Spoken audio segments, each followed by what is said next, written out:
This video has spoilers for Sun and Moon. Beware.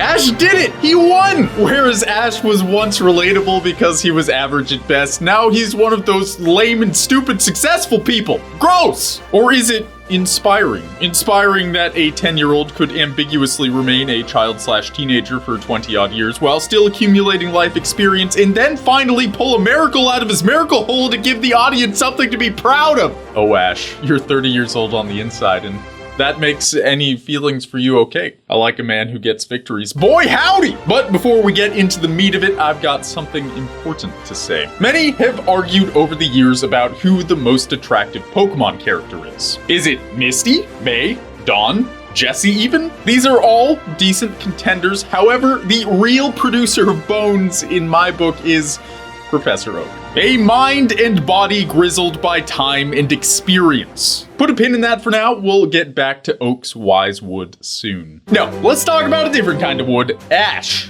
He won. It's over. It happened. Now we can finally have the show based around his mom that our minds and bodies have desired forever. We all know what Mr. Mime is really after, and now we get to explore that as a pod.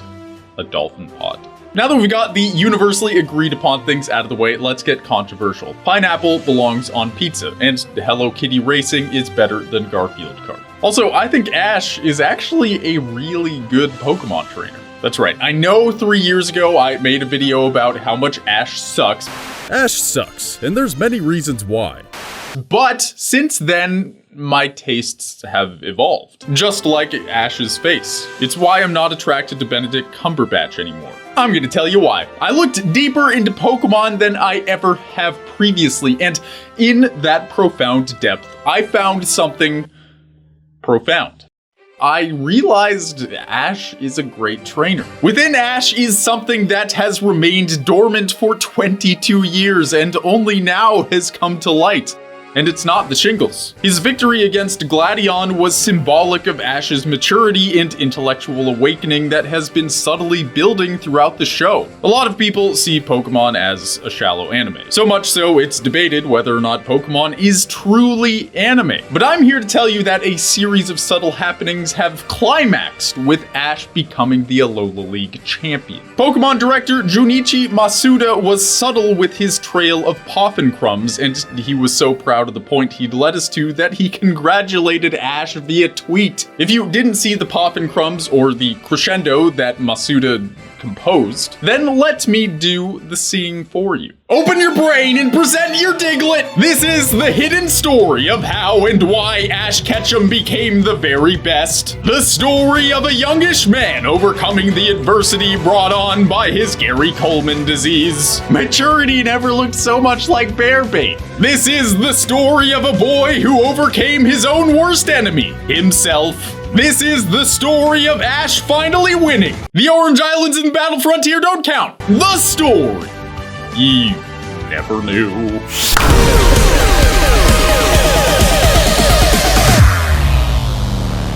Whoa, come on!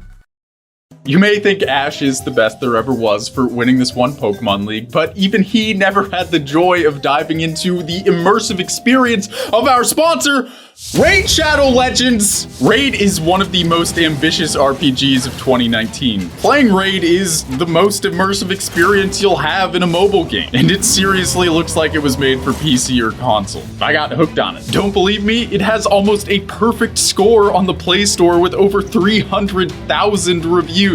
And the best part is, it's totally free. It's got a fully voiced story campaign, awesome 3D graphics, addictive gameplay, badass boss fights, and hundreds of champions for you to find and customize. These champions are so sexy! And from their roadmap, Raid has some huge updates coming over the next 6 months. You can join in the fun with over 10 million players worldwide by going to the description of this video and download Raid now only through my link to get 50,000 free silver and a free epic champion as part of the new player program. You'll get all this as a special thanks from me and courtesy of the dev team. Now let's get back to it.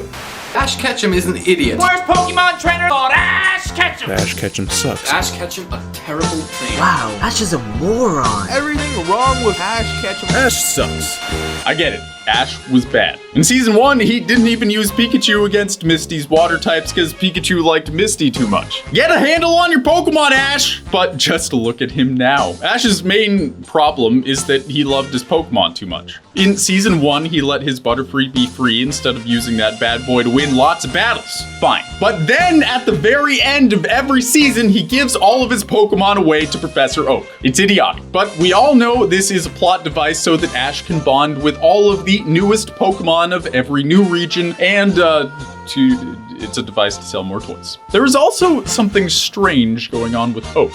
More on that later. Ash leaving his Pokemon every season is good marketing, but bad training. Here's the thing though, Ash's ineptitude is no secret. It's the reason Ash finally winning is such a meme now. Oh, Ash isn't terrible anymore, it finally happened, huh? Said every Pokemon fan and meme connoisseur. But what if I told you that that was all part of the plan? What if I told you that Ash is great because he sucked for so long? Calm yourself, gentle viewer. With all the blunders Ash has made over the years in the name of being a good dude, he embodied what Pokemon trainers should be. In our world, the non-Pokemon world we call IRL, often the best of the best rise to the top through sheer power of will and /or dollar bills. This is usually a good thing unless it's done by being a diddly-hole. Joseph Stalin, Vlad the Impaler, Not Black, Little Mustache Man are all people who rose to the top without first making sure they were kind. You could think of Ash's kindness towards his Pokemon like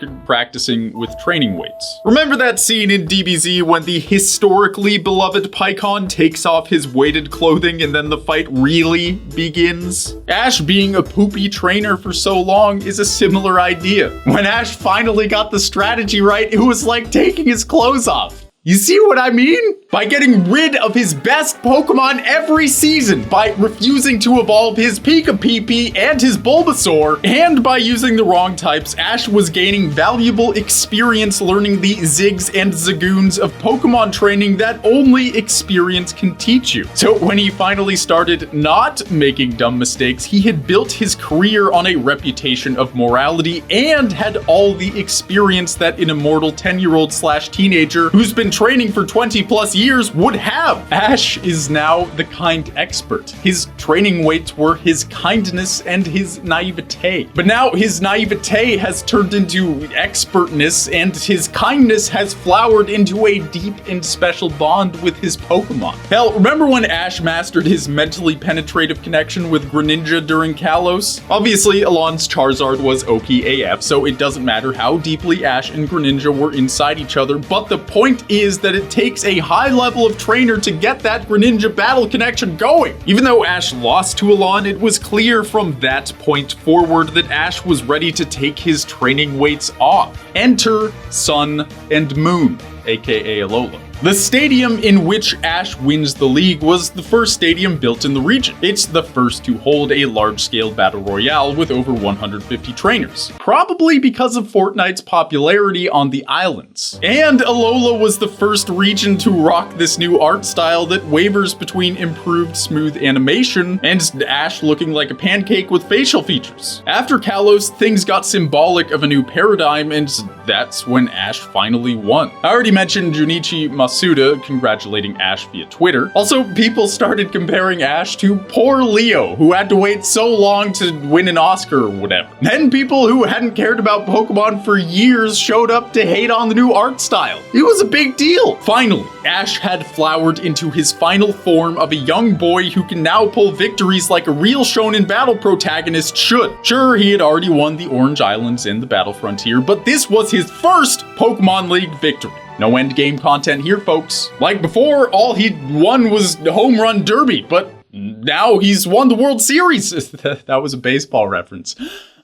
Unexpected. Now Ash is basically Babe Ruth, but with less hot dogs and tobacco. It's a big deal. The memes have rained down. The world has celebrated the victory of the boy who was too kind to be good, but then he finally actually got good and now everyone is happy. Is that the story you never knew? No, it's the basics! The foundation of my hot dripping knowledge that will drip down your leg next time you stand up! Let's get deeper. When Pokemon first started, Professor Oak was eager to send Ash off on his Poke journey. Have you ever asked yourself why? Sure, he said he wanted data on every Pokemon ever, but shouldn't a guy who's been studying Pokemon all his life have more than just 3 starters? This guy is hiding something. Hiding his naughty woods for Ash's mom! Oak clearly wanted to get Ash out of the picture so he could swoop in on Mama Ketchum, but then Mr. Mime moved in on the territory, making an awkward love triangle that only gets resolved after Ash finally wins. Let me explain.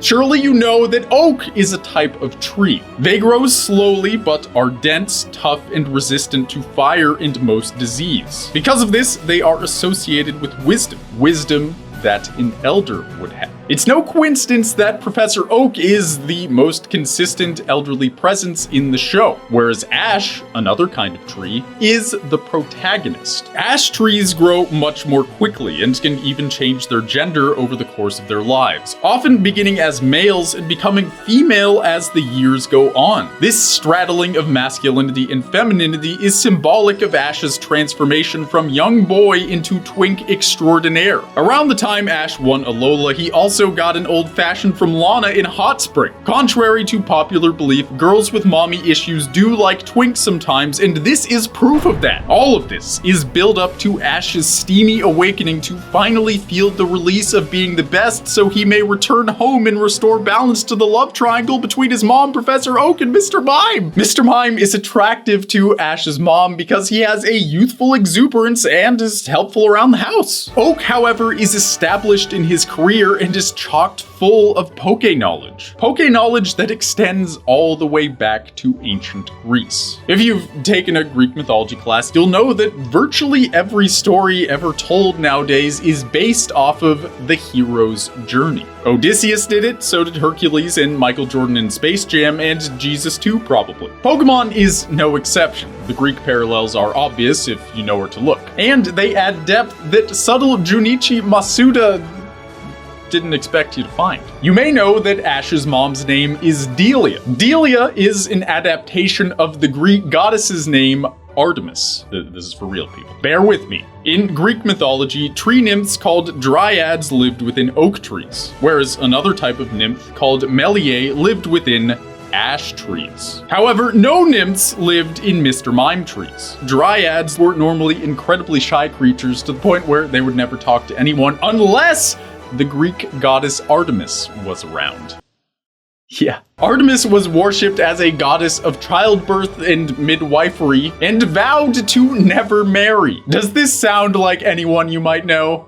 That's right. Delia Ketchum is chronically single because she represents the same lore and values of Artemis. That's why Oak lusts for Ash's mom and sends Ash away on a journey he never thought would end because Ash is too nice and isn't even naturally gifted. But as with all Greek tales, fate rears its head. And our budding ash tree has his loins stamped with the approval that only sweet release in a hot spring and triumphant victory can bring. It was only this fulfilling of fate that could quell the chaos created by the love triangle between Mr. Mime, Professor Oak, and Ash's mom. Oak, having been swamped by Ash's unexpected ability to actually catch and send back Pokemon, became second fiddle to Mr. Mime and all his pool boy attributes. But Ash, now mature and having completed his hero's journey, is able to make his homecoming and preoccupy Mr. Mime with his twinkiness so that Oak has his chance again to be pleased by gorgeous Artemis. Ancient Greece, old men, young boys, it's all coming together. That's the story of Ash Wins. The story you never knew. And that's my take on Ash finally winning a Pokemon League. I'm Grant. Thanks for making it this far into the video. You're lovely, you're awesome, you're beautiful. Stay that way, maybe. And thanks so much to Raid Shadow Legends for sponsoring this video. Links in the description. Check them out. Thanks again. You're lovely. I already called you lovely. But I'm gonna head out now. I don't know what else to say. Happy whatever day you're watching this on. Bye!